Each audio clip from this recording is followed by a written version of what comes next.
नमस्कार दोस्तों, आज मैं आपको सुनाने जा रही हूँ। माता पिता के मरने के बाद बहू बेटी ने अलमारी खोली तो उसमें क्या देखा, ये उनके उड़े होश।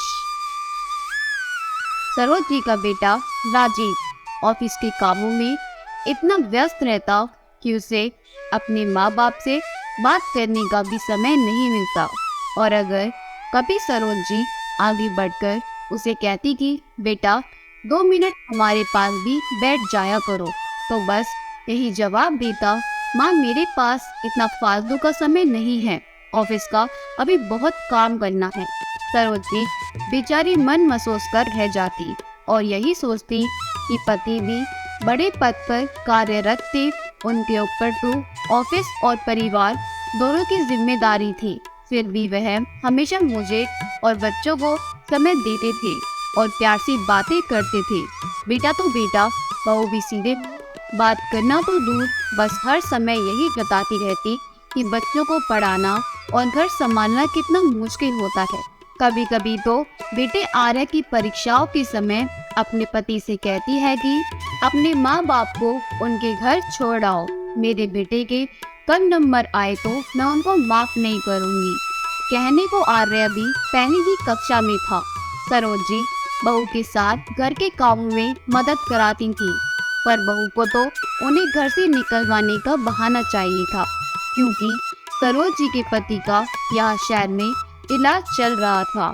रोज रोज का उनसे इतनी दूर आना संभव नहीं था, इसलिए वह अपने बेटे के घर कुछ दिन के लिए आए हुए थे। सरोज जी बेचारी आंखों में आंसू भरकर रह गई। अब उनके भी घुटनों में काफी तकलीफ रहती थी, ठीक से चल फिर भी नहीं सकती थी। फिर भी अपनी बहू का काम में पूरा हाथ बढ़ाती, लेकिन बहू को अपने सास ससुर टूटी आंख न सुहाते। कभी कभी सरोज जी का मन बहुत उदास हो जाता तो उनका मन पोते के साथ खेलने को करता। वह आर्य को अपने पास बुलाती तो वह चिल्लाकर बोलती, आपकी हिम्मत कैसी हुई मेरे बेटे को हाथ लगाने की, चुपचाप अपने कमरे में नहीं रह जाता क्या। सरोज जी का मन और भी व्यथित हो गया। उन्हें यही लगता कि पति क्या बीमार पड़े, प्यार के 2 शब्द के लिए भी तरस गई। अब तो घर में जिसे देखो वही उनको काटने को दौड़ता था। और सरोज जी के पति का 15 दिन बाद दोबारा टेस्ट होना था, पर उनके घुटनों में इतना दर्द था कि वह ठीक से चल भी नहीं पा रही थी। संयोग से आज बेटा घर पर ही था, इसलिए वह उससे बोली, बेटा तुम्हारे पापा का आज चेकअप होना है, पर मेरे घुटनों में बड़ा दर्द है, तो गाड़ी से उन्हें ले चलेंगे क्या। माँ एक ही छुट्टी मिलती है आराम करने के लिए, और आप इस दिन भी चैन से नहीं बैठने देती। रिक्शा करके चले जाओ, आपको कौन सा पैदल चलना है। राजीव गुस्सा करते हुए बोला और दोबारा अपने कमरे में चला गया। तभी सरोज जी की बहू रसोई से चिल्लाते हुए बोली, अजय सुनते हो, मुझे बाजार जाना है, गाड़ी से छोड़ आओ, बाहर बहुत धूप है। हाँ बेबी, मैं अभी गाड़ी निकालता हूँ, तुम तैयार होकर आ जाओ। बेटे के ऐसे व्यवहार को देखकर सरोज जी की आंखों में आंसू आ गए। आंसुओं को पोंछते हुए वह बाहर रिक्शे वाले को बुलाने चली गई। दूर दूर तक कोई रिक्शा नजर नहीं आ रहा था। सरोज जी लंगड़ा लंगड़ा कर रिक्शे वाले को देख रही थी। तभी पीछे की घंटी की आवाज सुनाई दी तो वह वहीं रुक गई। उनके पास एक रिक्शा वाला आकर रुका और बोला, अरे माँ जी, लगता है आपके पैरों में बहुत तकलीफ है, बताइए कहाँ जाना है आपको, मैं छोड़ देता हूँ। बस भैया, मेरे पति का मुझे टेस्ट करवाने जाना है, अगर तुम हमें वहाँ छोड़ दोगे तो तुम्हारी बड़ी कृपा होगी। सरोज जी ने उसके आगे हाथ जोड़कर कहा। बेचारा रिक्शे वाले को सरोज जी पर दया आ गई और उसने उनके पति को रिक्शे में बैठाने में मदद की और डॉक्टर के पास तक ले गया। सरोज जी को रिक्शे वाले ने नीचे उतारा और उसे पैसे देने लगी। तब वह बोला, आप चेकअप करवा कर आ जाइए, मैं तब तक यही खड़ा हूँ, क्योंकि आप दोनों को घर जाने के लिए पता नहीं कब तक रिक्शा मिलेगा। इतनी धूप और तकलीफ में आप यहाँ कैसे खड़े रहोगे? मैं आपको घर छोड़ दूंगा। सरोज जी ने अपने पति का टेस्ट करवाया और दवाइयाँ ली और फिर रिक्शे में बैठकर घर आ गई। जाते जाते रिक्शे वाले ने अपना फ़ोन नंबर दिया और बोला, माँ जी, आपको कभी भी कहीं जाना हो तो मुझे फ़ोन कर देना, मैं तुरंत आ जाया करूँगा। ऐसी हालत में आपका पैदल चलना ठीक नहीं है। रिक्शे वाले के प्यार भरे दो बोल ने सरोज जी के लिए जैसे दवा का काम किया। उन्हें दर्द में थोड़ी राहत महसूस हो रही थी। सरोज जी बहू बेटी की हर खरी खोटी सह लेती थी, पर जब पति सही सलामत थे, मजाल है कि कोई सरोज जी की तरफ एक उंगली भी उठा सके। लेकिन जब से पति के एक पैर पर और एक हाथ पर लगवा पड़ा था, तब से वह एकदम लाचार और बेबस हो गई थी। बेटे के पास शहर के इलाज के लिए 6 महीने से आए हुए थे। अब तो बेटा बहू दोनों को हमेशा खरी खोटी सुनाते रहते। हालांकि इलाज सरोज जी के पति के रिटायरमेंट के पैसों से ही चल रहा था, लेकिन फिर भी दोनों ऐसे जताते जैसे सब कुछ वो भी अपने पैसों से करते हैं। एक दिन सरोज जी ऐसे ही उदासीन बैठी थी, तभी उनके पति के मित्र राघव जी का फोन आया कि वो शाम को रामेश्वर जी के हालचाल लेने और मिलने आ रहे हैं। तो सरोज जी बहुत खुश हुई, क्योंकि इतने समय बाद पति के मित्र उनके घर आ रहे थे। छुट्टी का दिन था, राजीव घर पर ही था। सरोज जी ने उसे बताया कि आज शाम को पापा के कुछ मित्र आ रहे हैं, खाने पीने और नाश्ते का इंतजाम करा देना, और जो भी खर्चा होगा उसे पापा के पैसों से काट लेना। रामेश्वर जी भी अपने दोस्तों के आने की खुशी से एकदम से चहक उठे। जैसे दोस्तों के मिलने की खुशी में उनके शरीर में एक नई ऊर्जा सी दौड़ गई। लेकिन बहू ने खाना बनाने से साफ मना कर दिया, तो सरोज जी ने खुद ही रामेश्वर जी के दोस्तों के लिए जैसे तैसी करके खाने का इंतजाम किया। शाम को राघव जी और कुछ मित्र अपनी पत्नी के साथ सरोज जी और रामेश्वर जी से मिलने आए। शाम को रामेश्वर जी अपने दोस्तों से मिलकर बहुत खुश हुए। सरोज जी ने अपनी बहू से उनका परिचय करवाया। चाय नाश्ते के साथ बातों का सिलसिला शुरू हो गया। बातों ही बातों में राघव जी राजीव से बोले, बेटा आप जो भी हो तुम हो, वह अपने मम्मी पापा की वजह से ही हो। तुम्हारे पापा के ऊपर परिवार ऑफिस की जिम्मेदारियां थी, वह बेचारे तुम्हें समय नहीं दे पाते थे। ये तो भाभी जी की हिम्मत थी, जिन्होंने घर परिवार संभालने के साथ साथ तुम्हारी परवरिश भी पूरी निष्ठा से की। जब भी मैं तुम्हारे घर आता तो भाभी जी के चेहरे पर हमेशा मुस्कुराहट देखता। कभी उन्होंने तब तक नहीं की। यह सब करना इतना आसान नहीं होता। अपने माता पिता की हमेशा कद्र करना, उन्हें कभी दुखी मत होने देना। बहुत संघर्ष किए हैं इन्होंने तुम्हें इस मुकाम तक पहुंचाने के लिए। हाँ बेटा, मैंने भी हमेशा तुम्हारे मम्मी पापा को तुम्हारे लिए संघर्ष करते देखा है। अब तुम्हारी बारी है इनको सुख देने की।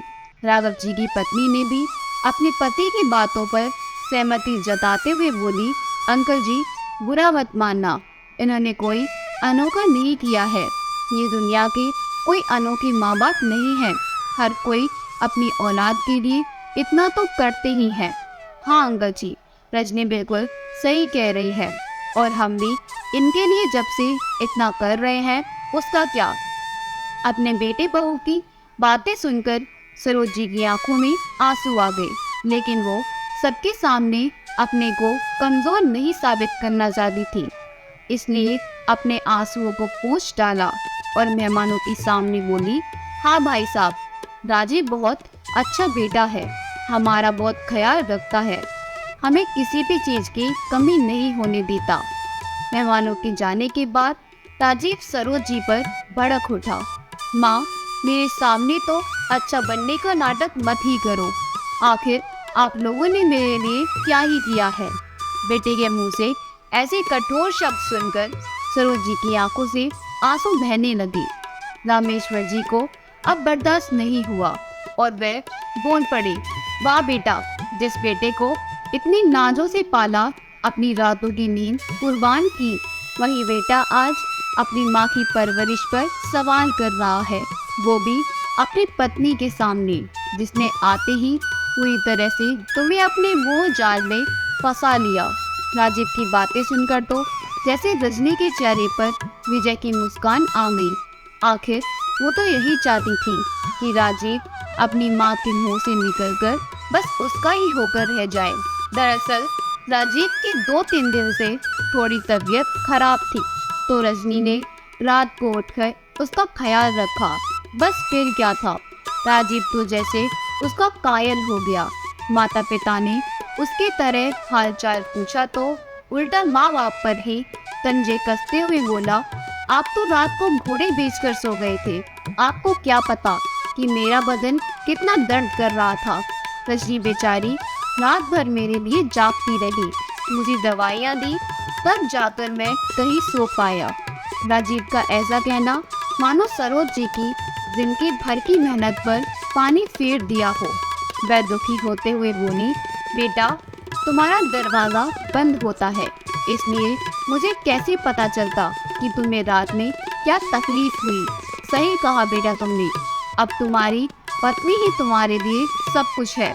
अच्छा सिला दिया तुमने अपने माता पिता के प्यार का।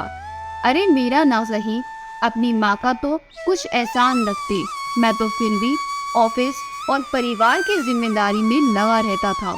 लेकिन सरोज जी तो सारा दिन तुम्हारे आगे पीछे ही लगी रहती थी, सारी सारी रात तेरे लिए जागती, कभी तुझे दूध बनाकर पिलाती तो कभी तेरा गीला बिस्तर साफ करती, क्योंकि बेचारी वो मुझे तो एक बार भी नहीं जगाती थी।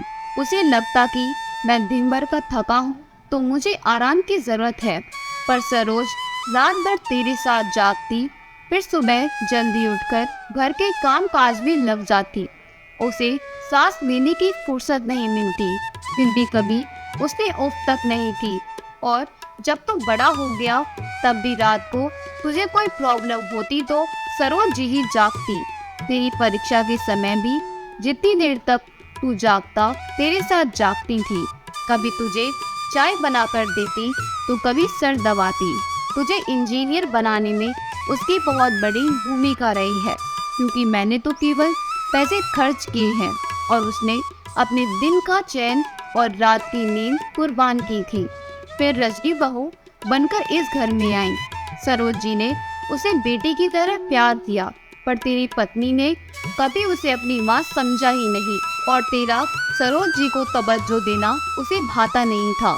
उसे लगता तुझ पर सिर्फ उसका ही अधिकार है। तेरी पत्नी हमेशा तेरी पसंद का खाना बनाती और तेरे जन्मदिन पर कीमती तोहफे देती, और तेरा दिल जीतने में कामयाब हो गई और धीरे धीरे उसके मोह जाल में फंसता चला गया।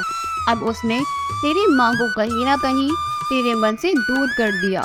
ये बात हम अच्छी तरह से समझ रहे थे, पर कुछ नहीं बोले।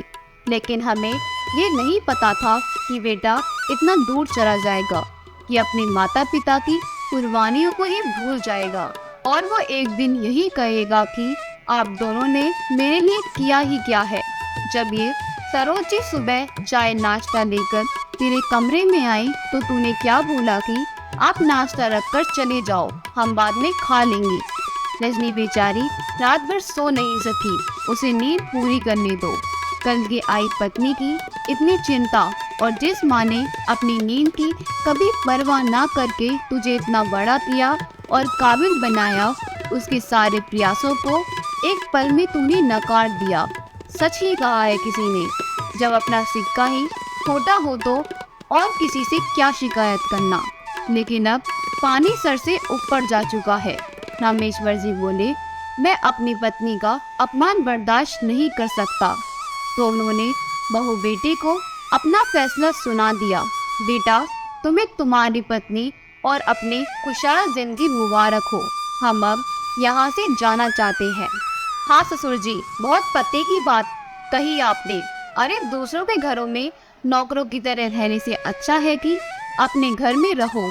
बहू बेशर्मों की तरह मुस्कुराते हुए बोली, चलो देर से ही सही, लेकिन आप लोगों से मेरी जान तो छूटी।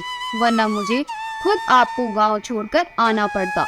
बेटी की बातें सुनकर दोनों की आंखों में आंसू उतर आए और चुपचाप दोनों पति पत्नी अपना सामान लपेटकर गांव चले गए।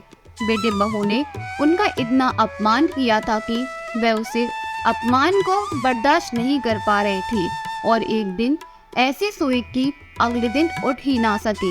खबर मिलते ही दोनों पति पत्नी तुरंत गांव पहुंच गए।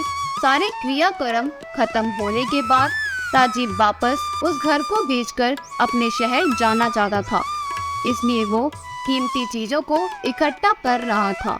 उसने अपने पापा की अलमारी खोली। बहुत बार पापा की यह अलमारी खोलकर उसमें देखने की कोशिश की थी, मगर पापा कभी भी उस अलमारी को हाथ नहीं लगाने देते थे। लेकिन आज उनके जाने के बाद उसे यह मौका मिल ही गया। उसने जैसे ही वह अलमारी खोली तो वह आश्चर्यचकित रह गया। उसने मकान के पेपर के साथ कुछ अडॉप्शन के कागजात रखे हुए थे। उसने तो सोचा था कि इसमें कुछ और ही होगा। राजीव ने जैसे ही उन पेपरों को पढ़ना शुरू किया, उसके पैरों तले जमीन खिसक गई।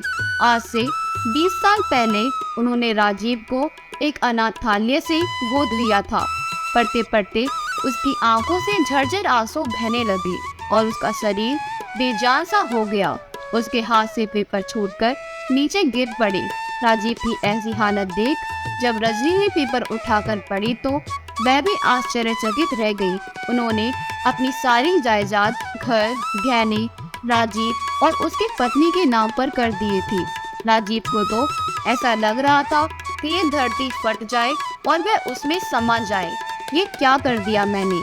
जिस माता पिता ने मुझे एक नया जीवन दान दिया, मेरी खुशियों के लिए अपनी हर इच्छा को एक तरफ रख दिया, अपने दिल में इस अनाथ को जगह दी, उन्हें मैं 4 दिन अपने घर में जगह नहीं दे पाया। जिन्होंने अब तक अपने हिस्से का निवाला की सबसे पहले मुझे खिलाया, उन्हें मैं 2 वक्त की रोटी भी सही से नहीं खिला सका। धिक्कार है मुझे जैसे बेटे पर। राजीव की पश्चाताप की आग में इतना जल रहा था कि वह खुद से नजरें भी नहीं मिला पा रहा था। वहां से उठकर अपनी मम्मी पापा की तस्वीर के आगे हाथ जोड़कर घुटने टेककर माफी मांगने लगा। माँ पापा, मुझे माफ कर दीजिए, मुझसे बहुत बड़ी गलती हो गई। पापा, मैं कभी आप लोगों के प्रति एक बेटे का फर्ज नहीं निभा पाया। राजीव को अपने माता पिता की तस्वीर के आगे रोते रोते काफी देर हो चुकी थी और कब उसकी आंख लग गई उसे पता ही नहीं चला। तभी उसे ऐसा लगा जैसे किसी ने उसके सर पर हाथ फेरते हुए कहा, उठो बेटा, देर से ही सही, लेकिन हमें अपनी तपस्या का फल मिल ही गया। अब हम चैन से मुक्ति पा सकेंगे। राजीव अचानक से चौंकते हुए उठा पर देखा कि सामने कोई नहीं था, लेकिन उसे एहसास था कि वह मेरी माँ ही थी, क्योंकि उसे अभी भी अच्छी से याद है कि उसकी माँ बचपन में ऐसे ही उसके सर पर हाथ फेरती थी। उसने अपनी मम्मी पापा को धन्यवाद दिया और फैसला किया कि वह इस घर को अपने माता पिता के नाम से एक आश्रम बनवाएगा और अपने कर्मों की सजा कम करने के लिए जीवन भर इन आश्रम में रहने वाले लोगों की सेवा करेगा। अगर आपको हमारी कहानी अच्छी लगी हो तो हमारी वीडियो को लाइक करें, शेयर करें और अगर आप हमारे चैनल पर नए हैं तो हमारे चैनल को सब्सक्राइब करके हमें सपोर्ट करें, क्योंकि हमें आपके सपोर्ट की बहुत ज़्यादा ज़रूरत है। आपका बहुत बहुत धन्यवाद।